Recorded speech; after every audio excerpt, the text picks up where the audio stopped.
ito, paano nga ba masali? Parang madalit sabi yun ang gustong palabas. Every Para 3 years, nagkakaroon ng survey, yung listahanan kung tawagin, kung saan ina-assess saturation yan. Okay. Pinupuntahan lahat para malaman kung sino ba ang poor at non-poor.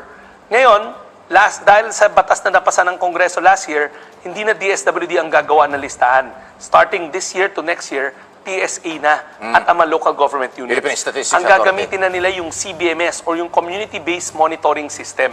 Ito ay isang tool kung saan ang mga local government units sa tulong ng PSA ay magpapatakbo na ng survey at doon namin hahanguin yung mga mababahagi sa programa na to.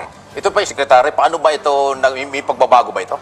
Well, Mike, kanina na pag-usapan natin yung isang trabaho namin, disaster response. Yes. Ngayon, pag-usapan natin naman yung development. Ayan. Maraming tao kasi iniisip yung 4Ps, ayuda yan eh. Quite the contrary, development program yan. Okay. Bakit tinawag na development? May kondisyon yung pagbigay ng ayuda.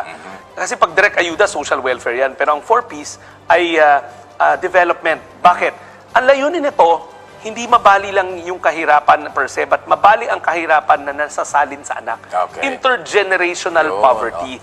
Marami kasing nagtataka na, ang tagal-tagal na, bakit mahirapan ng mga tao? Dahil alam naman natin, ang paghango ng mga kababayan natin mula sa kahirapan, hindi yan mangyari overnight. Yes. Kaya kailangan namumuhunan tayo sa tao. So, habang binibigyan sila ng maximum na 3,500 na tulong pinansyal, kailangan may kondisyon. Una, yung mga bata na anak nila pumapasok dapat. Makapag-aral. Pangalawa, yung mga health interventions, mga bakuna, dapat kompleto yon. At uma-attend rin sila ng family development sessions kung saan tinuturuan sila ng mga basics kung paano maging maayos ng mga magulang dahil alam naman natin, laganap din ng mga problema like teenage pregnancy, Yan, marami, diba? marami Gadget talaga. abuse. So, itong programa na to, matagal na, flagship program, mga 111 billion ang budget niyan, kalahati ng aming departamento. Laki. May 4.4 million yan na tao sa loob prescribed by law. But, ano ang enhancements sa ilalim ng ating Pangulo? Alam niyo, yung Pangulo natin, hindi naman siya yung tipong masaya na siya dahil may programa, kundi kailangan i-improve. Correct. Una, Nakikita. meron ng panukala na magdagdag ng first 1,000 day grant. Kasi alam niyo yung pagabansot o yung stunting, tayo pa rin ang isa sa bansa sa mundo na may pinakamataas na rate of stunting. Okay. 1/3 ng ating mga kabataan ay stunted. Ibig sabihin, sa problema sinapupunan pa lang, hindi na susubaybayan, kaya pagkaroon ng anak, May problema na. may problema na. Then pagdating sa school, stunted na siya. Yung academic acumen niya na apektuhan dahil yung mental development niya at an early age, hindi nagiging maayos. Yes, So ano ang mangyayari?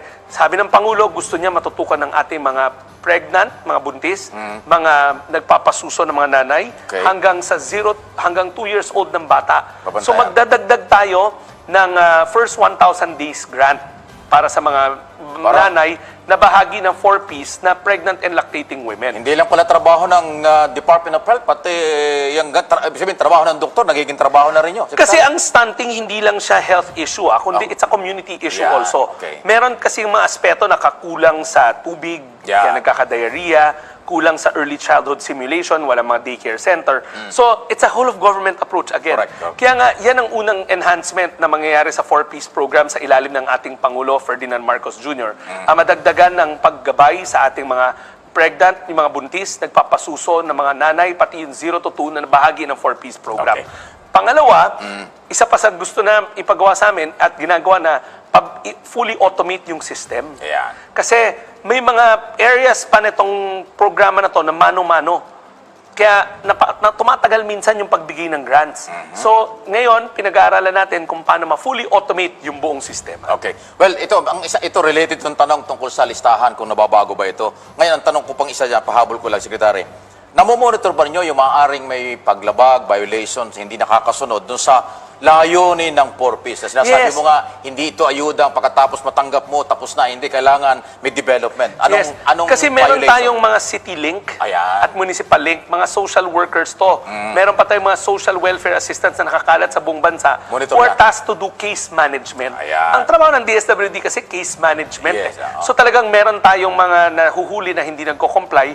And all in all, this year, we're looking at around 300,000 nag-graduate rin sa programa. Ibig sabihin na case manage natin yung iba na maganda na yung antas ng buhay at pwede na silang pag-graduate. Para yung mga ibang nag-aantay na makasama sa programa, pwede naman natin Actually, nagtatanong ko, alam ko maraming nakapila, Sekretary, na masama dyan sa kung ilang milyon ang tinutulungan niya sa purpose. Ano? May pag-asa rin silang masama. Yes, kasi Okay. this August, we're looking at around 300,000 na gagraduate mula sa programa. Ayun, so pag may nagtapos, may nag-graduate, may papasok. Itong programa may ito, bago. may mga kwento ng tagumpay ito. May recently, may mga bar top-notchers na ang okay. kanilang mga magulang ay naging 4-piece beneficiary. At kung hindi dahil sa 4-piece, baka hindi nila naabot yung antas nila. Mike, matagal pa, sabi nga ng mga eksperto, it will take a couple more years to say na tagumpay ang programa. Pero yung mga initial signs nandun na nababali natin maski papano ang kahirapang na isasalin mula sa isang henerasyon hanggang sa susunod na henerasyon. Well, pero ang isang malaking tulong dyan, dahil siyempre, nandyan po kayo, pero mahalaga kung gumaganda ang ekonomiya natin, at sa ngayon, mukhang positive naman, may mga foreign investor dumarating, so makakapag-create ng trabaho, business, hanap buhay, makakatulong ito. Mike, malaki. alam mo, whole of government approach. Yes. Ang plano ng ating pamahalaan, ng ating Pangulo, ang vision niya, by the time he steps down, single digit na ang poverty rate. Wow. Nasa 19% tayo, hovering at 18.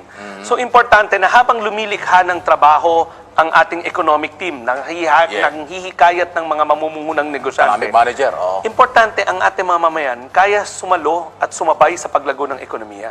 Mike, ayaw ng Pangulo yung lumaking ekonomiya pero ilan lang ang nakikinabang. Yan, correct, Kasi correct. hindi inklusibong paglago yun eh. Kaya nga itong mga programa katulad ng 4Ps, itong ilulunsad natin o nilulunsad na food stamps program, Yes. lahat to ay pamumuhunan sa taong bayan. Pamumuhunan sa Pilipino, pamumuhunan sa kabataang Pilipino para masigurado nating walang nagugutom at sa paglago ng ekonomiya, handa silang sumalo doon sa mga bagong trabahong malilikha ng ating mga economic managers. Well, itong tanong, may posibilidad ba na mag-increase, madagdagan yung ayudang ito? Well, nakwento ko yung dagdag, Yes, yung yes. para sa mga pregnant at lactating Yes, women yes, natin. Isa sa panganukala pa na isusulong natin, kung di man umabot next year, pero inaprobada ng Presidente, inflation proofing. Okay. Ibig sabihin kasi, yung mga grants na natatanggap nila, nakapako yun sa batas. yes. Pero gusto ng Pangulo, may automatic benchmarking na pag nagkaroon ng inflation, nadadagdagan yung grants okay, nila. galing. Para hindi nagdi-diminish yung value. So Galing. malamang ang target natin dyan for 2026 na para 2025, we have to amend the law and fix the computation. Ayaw.